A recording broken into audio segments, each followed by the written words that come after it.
दोस्तों एक बार फिर से आप सभी का स्वागत करते हैं आपके अपने चैनल बिंदास खबरें में। हम लेकर आए हैं देश और दुनिया की तमाम बड़ी खबरें जिसका सीधा असर आपकी जिंदगी पर पड़ता है। इसलिए वीडियो को अंत तक जरूर देखें और साथ ही वीडियो को लाइक और शेयर जरूर कर दें। और अगर अभी तक आपने चैनल को सब्सक्राइब नहीं किया तो सब्सक्राइब जरूर करें। दोस्तों खबरों का सिलसिला शुरू करें उससे पहले जान लेते हैं महामारी के नए अपडेट को। आपको बता दें कि भारत में संक्रमित मरीजों की संख्या 20,30,001 हो गई है। इसमें सक्रिय मरीजों की संख्या 6,09,232 हो गई है। अच्छी बात यह है कि 13,78,642 मरीज ठीक होकर घर जा चुके हैं, पर दुख की बात यह है कि 41,673 मरीजों ने दम तोड़ दिया है। और दोस्तों इसी के साथ आपको बता दें कि महाराष्ट्र जो अभी भी सबसे ज्यादा प्रभावित राज्यों में बना हुआ है, वहां पर 4,79,779 मामले हो गए हैं, जबकि तमिलनाडु में 2,79,144 मामले हैं। वहीं आंध्र प्रदेश की बात करें तो 1,96,789 मामले हो गए, जबकि कर्नाटक में 1,58,254 मामले हैं और दिल्ली में 1,41,531 मामले हो गए हैं। और दोस्तों इसी के साथ बढ़ते हैं आज की पहली और बड़ी खबर की तरफ। आपको बता दें कि पीएम मोदी ने कहा कि शिक्षा नीति में शामिल है 3 C, जाने इनका मतलब। दोस्तों आपको बता दें कि प्रधानमंत्री नरेंद्र मोदी ने आज देश की नई राष्ट्रीय शिक्षा नीति पर अपने विचार रखे, जिसमें उन्होंने बताया कि कैसे नई शिक्षा नीति देश के विकास के लिए लाभदायक साबित होगी। उन्होंने बताया कि भारत के लोगों को ताकतवर और सशक्त बनाने के लिए इस शिक्षा नीति में खास ध्यान दिया गया है। आपको बता दें कि पीएम मोदी ने कहा कि ये सच है कि 34 साल बाद शिक्षा नीति में बदलाव किया गया है। ऐसे में हर बारीकी और सवालों पर ध्यान दिया गया है। उन्होंने बताया कि शिक्षा नीति को नया आकार देने से पहले 2 सवालों पर गंभीर रूप से विचार किया गया था। पहला सवाल था कि क्या नई शिक्षा नीति भविष्य में क्रिएटिविटी, क्यूरियोसिटी और कमिटमेंट मेकिंग पर लोगों को बांध कर रख पाएगी, और दूसरा सवाल था कि क्या हमारी शिक्षा व्यवस्था एम्पावर यानी कि सशक्तिकरण करती है। आपको बता दें कि प्रधानमंत्री ने कहा कि जब नर्सरी का बच्चा भी नई तकनीक के बारे में पढ़ेगा तो उसे भविष्य की तैयारी करने में आसानी होगी। कई दशकों से शिक्षा नीति में बदलाव नहीं हुआ था, इसलिए समाज में भेड़ चाल को प्रोत्साहन मिल रहा था। कभी डॉक्टर, इंजीनियर, वकील बनाने की होड़ लगी हुई थी। अब युवा क्रिएटिविटी विचारों को आगे बढ़ाएगा। अब सिर्फ पढ़ाई ही नहीं बल्कि वर्किंग कल्चर को भी डेवलप किया गया है। और इसी के साथ दोस्तों बढ़ते हैं अगली बड़ी खबर की तरफ। आपको बता दें कि रूसी महामारी वैक्सीन का ट्रायल हुआ खत्म, सितंबर से होगा इसका प्रोडक्शन शुरू।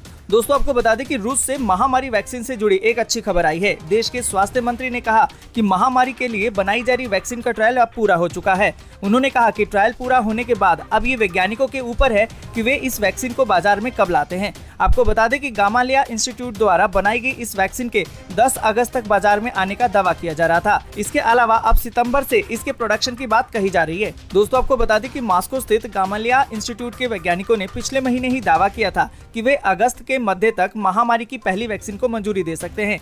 रूसी अधिकारियों और वैज्ञानिकों ने कहा था कि वे वैक्सीन की मंजूरी के लिए 10 अगस्त या उससे पहले की तारीख के लिए काम कर रहे हैं। इंस्टीट्यूट के वैज्ञानिकों ने वैक्सीन की उपलब्धता के बारे में जानकारी देते हुए कहा कि सबसे पहले फ्रंटलाइन हेल्थ वर्कर्स को इसकी प्राथमिकता दी जाएगी। और इसी के साथ दोस्तों आपको बता दें कि महामारी वैक्सीन बनाने की जद्दोजहद के बीच अमेरिकी राष्ट्रपति डोनाल्ड ट्रंप ने एक बड़ा बयान दिया है। राष्ट्रपति ट्रंप ने अपने एक बयान में इस साल 3 नवंबर तक महामारी वैक्सीन आने की उम्मीद जताई है। दोस्तों आपको बता दें कि ट्रंप ने गुरुवार को कहा कि उन्हें उम्मीद है कि इस साल के अंत तक महामारी की वैक्सीन बनकर तैयार हो जाएगी। उन्होंने साथ ही कहा कि महामारी की वैक्सीन अमेरिकी राष्ट्रपति चुनाव यानी कि 3 नवंबर तक बनकर तैयार हो सकती है। उन्होंने कहा कि राष्ट्रपति चुनाव के दौरान महामारी वैक्सीन के आने से चुनाव पर कोई असर नहीं पड़ेगा। इस मुहिम का लक्ष्य लोगों की जिंदगियां बचाना है। दोस्तों आपको बता दें कि जिस तरीके से महामारी के आंकड़े अपने देश के साथ साथ पूरे विश्व में तेजी से बढ़ रहे हैं, ऐसे में अगर महामारी की वैक्सीन आ जाती है तो सभी के लिए ये राहत की खबर है। इस पूरी खबर पर आप क्या सोचते हैं कमेंट करके जरूर। दोस्तों देश और दुनिया की तमाम बड़ी खबरें और इस वीडियो को बनाने में हमारी बहुत मेहनत लगती है, इसलिए हमारी आपसे रिक्वेस्ट है कि इस वीडियो को लाइक और दोस्तों के साथ शेयर करना बिल्कुल भी ना भूलें। और दोस्तों इसी के साथ बढ़ते हैं अगली बड़ी खबर की तरफ। और आपको बता दें कि इस राज्य में ऑनलाइन ही बनेंगे राशन कार्ड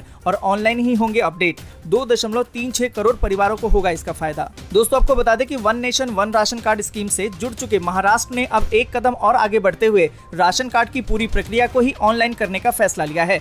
आपको बता दें कि राज्य सरकार ने अब राशन कार्ड जारी करने और अपडेट करने की प्रक्रिया को भी ऑनलाइन करने की बात कही है। राज्य के खाद्य आपूर्ति विभाग के निदेशक कैलाश पगारे ने कहा कि अगले 3 महीने में राशन कार्ड की पूरी प्रक्रिया ऑनलाइन हो जाएगी। उन्होंने कहा कि पहले राउंड में मुंबई के शहरी क्षेत्रों में ये सुविधा मुहैया कराई जाएगी, जहां 19.47 लाख परिवार फूड सिक्योरिटी एक्ट के तहत आते हैं।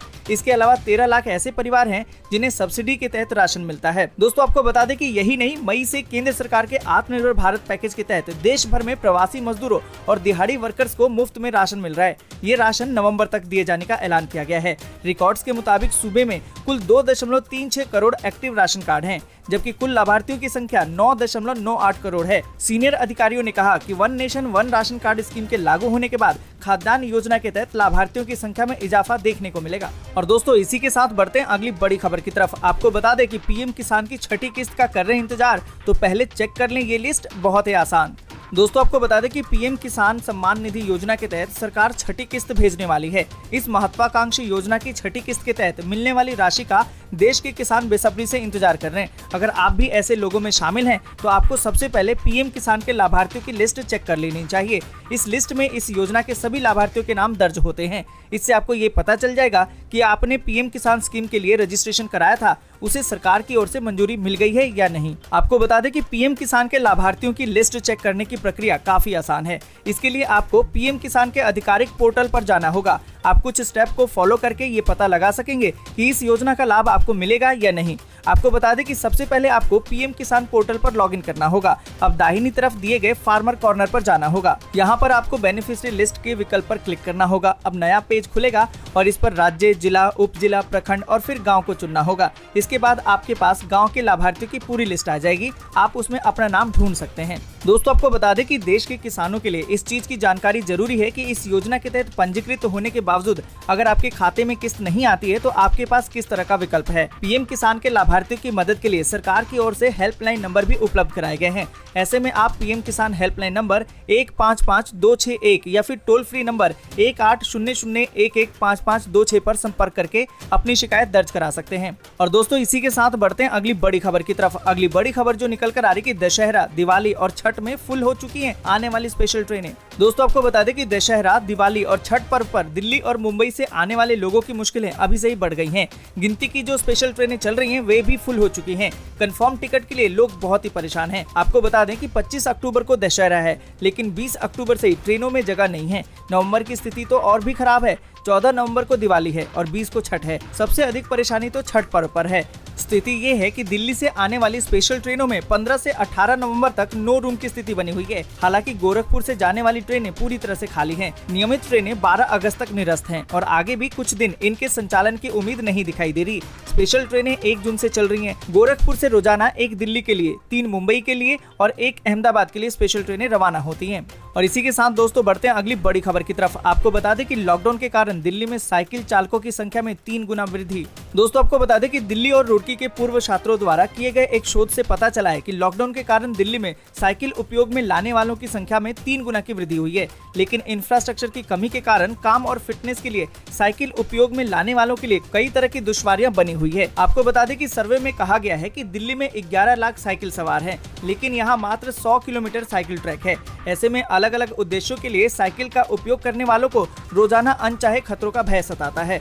आपको बता दें कि इस सर्वे में लगभग 1400 लोगों को शामिल किया गया, जिनमें से 97% ने रोजाना के आवागमन के माध्यम के रूप में साइकिल का उपयोग करने की इच्छा जताई, लेकिन साथ ही वे कई चीजों को लेकर डरे हुए भी दिखे। इसमें सबसे प्रमुख है उनकी सुरक्षा। इस स्टडी में खुलासा हुआ है कि सुरक्षित और सुविधाजनक साइकिलिंग इंफ्रास्ट्रक्चर का अभाव, डेडिकेटेड साइकिलिंग लाइंस का न होना, दूषित वायु और अनियंत्रित ट्रैफिक के चलते दिल्ली के अधिक लोग साइकिल की सवारी नहीं कर पा रहे हैं। दोस्तों, हम आपसे पूछते हैं, क्या आप भी साइकिल चलाते हैं? अगर चलाते हैं तो कमेंट करके जरूर बताएं। और दोस्तों, इसी के साथ बढ़ते हैं अगली बड़ी खबर की तरफ। अगली बड़ी खबर जो निकल कर आ रही है कि डीयू में 10 अगस्त से होगी ओपन बुक परीक्षा। दिल्ली हाईकोर्ट ने दी है अनुमति। दोस्तों, आपको बता दें कि दिल्ली हाईकोर्ट ने दिल्ली विश्वविद्यालय में ओपन बुक परीक्षा आयोजित करने के लिए विश्वविद्यालय प्रशासन को अनुमति दे दी है। डीयू प्रशासन ने कोर्ट में जानकारी दी है कि वे यूजीसी के दिशा निर्देशों के तहत ही परीक्षा करवाएगा।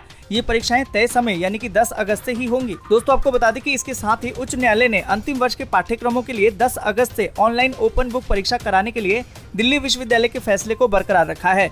उच्च न्यायालय ने कुछ दिशा निर्देश जारी कर दिए हैं, जिनका दिल्ली विश्वविद्यालय को ओपन बुक परीक्षाओं के दौरान पालन करना होगा। उससे परीक्षाएं कराने के बाद अदालत को रिपोर्ट भी सौंपने को कहा है। आपको बता दें कि दिल्ली हाई कोर्ट ने बुधवार को डीयू प्रशासन से कहा था कि ऑनलाइन ओपन बुक परीक्षा आयोजित कराने का उद्देश्य छात्रों को महामारी के समय में सामाजिक दूरी के दिशा निर्देशों को ध्यान में रखते हुए किया गया है। डीयू प्रशासन ने कहा कि सामान्य परीक्षा आयोजित करके एक हॉल में छात्रों के बीच सामाजिक दूरी का पालन करना बेहद ही मुश्किल है और दोस्तों इसी के साथ बढ़ते हैं अगली बड़ी खबर की तरफ। अगली बड़ी खबर जो निकल कर आ रही है कि दिल्ली सरकार ने लॉन्च की ई वाहन पॉलिसी। 2 पहिया पर 30,000 और कारों पर 1.5 लाख तक मिलेगी प्रोत्साहन राशि। दोस्तों आपको बता दें कि दिल्ली को प्रदूषण से मुक्त करने के लिए दिल्ली सरकार ने एक बड़ा कदम उठाया है। आज दिल्ली सरकार ने ई वाहन नीति लागू कर दी है। इसके साथ ही सरकार इसे प्रोत्साहित करने के लिए प्रोत्साहन राशि भी लोगों को देगी। आपको बता दें कि केजरीवाल ने इस योजना के लॉन्च के दौरान कहा कि इलेक्ट्रिक व्हीकल्स पॉलिसी तैयार है, इसे दिल्ली सरकार द्वारा नोटिफाई कर दिया गया है। आज से 5 साल बाद इलेक्ट्रिक व्हीकल्स की चर्चा की जाएगी तो दिल्ली का नाम सबसे ऊपर रखा जाएगा। उन्होंने आगे कहा कि दिल्ली सरकार इलेक्ट्रिक व्हीकल पॉलिसी के तहत इलेक्ट्रिक व्हीकल्स खरीदने वालों को आर्थिक मदद भी देगी। 2 व्हीलर पर 30,000 रूपए, कारों पर 1.5 लाख रूपए, ऑटो रिक्शा और ई रिक्शा पर 30,000 रूपए की प्रोत्साहन राशि दी जाएगी। और दोस्तों इसी के साथ बढ़ते हैं अगली बड़ी खबर की तरफ और आपको बता दें कि WHO ने कहा कि वैक्सीन से खत्म हो जाएगी महामारी, इस बात की कोई गारंटी नहीं। दोस्तों आपको बता दें कि महामारी संकट से दुनिया को बचाने के लिए वैज्ञानिक वैक्सीन तैयार करने के लिए कड़ी मेहनत कर रहे हैं। हालांकि वैक्सीन का विकास इतना आसान नहीं है, इसे बनाने के लिए कई साल लग जाते हैं। विश्व स्वास्थ्य संगठन यानी कि WHO ने भी इस बात को दोहराते हुए कहा कि वैक्सीन महामारी को खत्म करने में कामयाब होगी, इस बात की कोई गारंटी है नहीं। आपको बता दें कि WHO का कहना है कि दुनिया भर में फिलहाल 165 वैक्सीन पर काम चल रहा है। इस वक्त 26 वैक्सीन ऐसे हैं जिसके क्लिनिकल ट्रायल चल रहे हैं। WHO के मुताबिक फेज 3 में बड़े संख्या में लोगों पर ट्रायल किए जाते हैं, जिससे पता लगाया जाता है कि आखिर ये वैक्सीन लंबे समय तक और ज्यादा से ज्यादा लोगों पर काम कर रही है या नहीं। हालांकि इसके साथ ही WHO का कहना है कि इस बात की कोई गारंटी नहीं है कि इसमें से कोई भी टीका काम करेगा या नहीं। दोस्तों आपको बता दें कि इंसानों पर परीक्षण की प्रक्रिया भी 3 चरणों में पूरी होती है। पहले चरण में भाग लेने वालों की संख्या बहुत छोटी होती है और वे स्वस्थ होते हैं। दूसरे चरण में परीक्षण के लिए भाग लेने वालों की संख्या बहुत ज्यादा रहती है और कंट्रोल ग्रुप्स होते हैं, ताकि ये देखा जा सके कि वैक्सीन कितना सुरक्षित है। प्रयोग के तीसरे चरण में ये पता लगाया जाता है कि वैक्सीन की कितनी खुराक असरदार होगी। आपको बता दें कि महज 3 महीने के भीतर महामारी की वैक्सीन पर काम कर रही 90 रिसर्च टीमों में से 6 उस मुकाम पर पहुंच गई है जिसे एक बहुत बड़ा लक्ष्य माना जाता है। और दोस्तों इसी के साथ बढ़ते हैं अगली बड़ी खबर की तरफ। अगली बड़ी खबर जो निकल कर आ रही है कि पतंजलि आयुर्वेद पर मद्रास हाई कोर्ट ने लगाया 10 लाख रुपए का जुर्माना। दोस्तों आपको बता दें कि मद्रास हाई कोर्ट ने पतंजलि आयुर्वेद और दिव्य योग मंदिर ट्रस्ट के खिलाफ 10 लाख रुपए का जुर्माना ठोका है। जस्टिस CV कार्तिकेयन ने गुरुवार को आदेश जारी करते हुए कंपनी के कोरोनिल ट्रेडमार्क इस्तेमाल करने पर पूरी तरह से रोक लगा दी है। कोर्ट ने इसके साथ ही प्रतिवादियों पर 10 लाख रुपए का जुर्माना भी लगाया है। जुर्माना लगाने के साथ ही कोर्ट ने कहा है कि वे महामारी से डरे हुए लोगों का फायदा उठाते हुए महामारी के इलाज के नाम पर सर्दी, खांसी और बुखार के लिए इम्यूनिटी बूस्टर बेचकर पैसा कमाने की फिराक में लगे हुए थे। आपको बता दें कि कोर्ट के आदेश में कहा गया है कि इस आपदा की घड़ी में कई ऐसी संस्थाएं हैं जो लोगों की निस्वार्थ भाव से मदद कर रही हैं। ऐसे में प्रतिवादी उन संस्थाओं को ये जुर्माने की राशि दे। आपको बता दें कि आधार कैंसर इंस्टीट्यूट और गवर्नमेंट योग एंड नेचुरोपैथी मेडिकल कॉलेज ऐसी ही 2 संस्था हैं जो लोगों का फ्री में इलाज कर रही हैं। इसलिए इन दोनों संस्थाओं को 5-5 लाख रुपए दिए जाएं। और दोस्तों इसी के साथ बढ़ते हैं अगली बड़ी खबर की तरफ और आपको बता दें कि दिल्ली में अब सुबह 10 बजे से लेकर रात 10 बजे तक खुलेंगी शराब की दुकानें। दोस्तों आपको बता दें कि दिल्ली के आबकारी विभाग ने फैसला किया है कि अब राजधानी में शराब की दुकानें सुबह 10 बजे से रात 10 बजे तक खुली रहेंगी। पहले इनका समय सुबह 10 बजे से लेकर रात 9 बजे तक था। इस तरह अब ये दुकानें 1 घंटा ज्यादा खुलेंगी। माना ये जा रहा है कि विभाग का ये फैसला दिल्ली की अर्थव्यवस्था को पटरी पर लाने के लिए किया गया है। लॉकडाउन के कारण राज्य को राजस्व की जो हानि हुई है, इस फैसले से उसमें सुधार की उम्मीद है। आपको बता दें कि दिल्ली सरकार को प्राप्त होने वाले राजस्व में बड़ा हिस्सा आबकारी विभाग का है, यानी कि शराब की बिक्री से आता है। मालूम हो कि जब लॉकडाउन के बाद पहली बार शराब की दुकानें खुली थी तो 1 हफ्ते से भी कम समय में इन दुकानों से करीबन 200 करोड़ के राजस्व की प्राप्ति हुई थी। और दोस्तों इसी के साथ बढ़ते आगे और आपको बता दें कि देश में महामारी का नया रिकॉर्ड, एक दिन में 62,000 से अधिक नए केस। दोस्तों आपको बता दें कि देश में महामारी संक्रमण हर रोज एक नई रिकॉर्ड बना रहा है। पिछले 24 घंटे के अंदर 62,000 से अधिक नए मामले सामने आए हैं। स्वास्थ्य मंत्रालय की ओर से जारी किए गए अपडेट के मुताबिक अब देश में कुल मरीजों की संख्या 20 लाख से भी ज्यादा है। इसमें 41,585 मरीज दम तोड़ चुके हैं।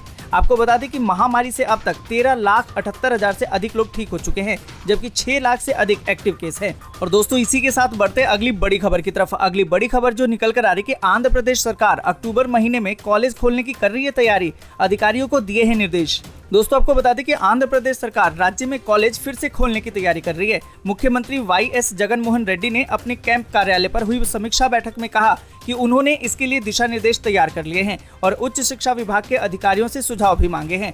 बताया ये जा रहा है कि राज्य सरकार 15 अक्टूबर से फिर से कॉलेजों में पढ़ाई शुरू करा सकती है। आपको बता दें कि राज्य में महामारी के प्रसार के कारण तमाम स्कूल, कॉलेज और अन्य शैक्षणिक संस्थान बंद कर दिए गए हैं। उच्च शिक्षा को लेकर की गई समीक्षा बैठक के दौरान मुख्यमंत्री ने अधिकारियों को सकल नामांकन अनुपात को 90% तक बढ़ाने पर ध्यान देने के निर्देश दिए हैं। इसके साथ ही मुख्यमंत्री ने राज्य भर के विश्वविद्यालयों में सहायक प्रोफेसरों की भर्ती के लिए भी हरी झंडी दे दी है। और दोस्तों, इसी के साथ बढ़ते हैं अगली बड़ी खबर की तरफ और आपको बता दें कि चेक पेमेंट करते समय अब नहीं होगा फ्रॉड। आरबीआई ने निकाला है ये नया तरीका। दोस्तों, आपको बता दें कि अब से चेक के जरिए होने वाली धोखाधड़ी से आम जनता को राहत मिलने वाली है। रिजर्व बैंक ऑफ इंडिया यानी कि आरबीआई ने चेक से होने वाले फ्रॉड को रोकने के लिए एक पक्का इंतजाम कर लिया है। आरबीआई ने मॉनिटरिंग पॉलिसी की बैठक में बताया कि जल्द ही बैंकिंग सिस्टम चेक ट्रांजैक्शन को लेकर पॉजिटिव पे मैकेनिज्म लागू हो जाएगा। आपको बता दें कि पॉजिटिव पे व्यवस्था के तहत चेक जारी करने वाला कस्टमर इसे लाभार्थी को देने से पहले चेक की फोटो खींचता है और फिर इस फोटो को बैंक के मोबाइल एप्लीकेशन पर अपलोड कर देता है। आरबीआई ने बताया कि ये सिस्टम देश भर में जारी किए जाने वाले कुल चेक के 20% वॉल्यूम को कवर करेगा और वैल्यू के आधार पर चेक से लेन देन की 80% राशि इसके दायरे में आ जाएगी। आरबीआई ने कहा कि इस बारे में ऑपरेशनल दिशा निर्देश अलग से जारी किए जाएंगे। दोस्तों, आज के लिए बस इतना ही। वीडियो को लाइक और शेयर जरूर कर दें। अगर अभी तक आपने चैनल को सब्सक्राइब नहीं किया है तो सब्सक्राइब करें, बेल के आइकन को दबाएं और नोटिफिकेशन को जरूर ऑन करें।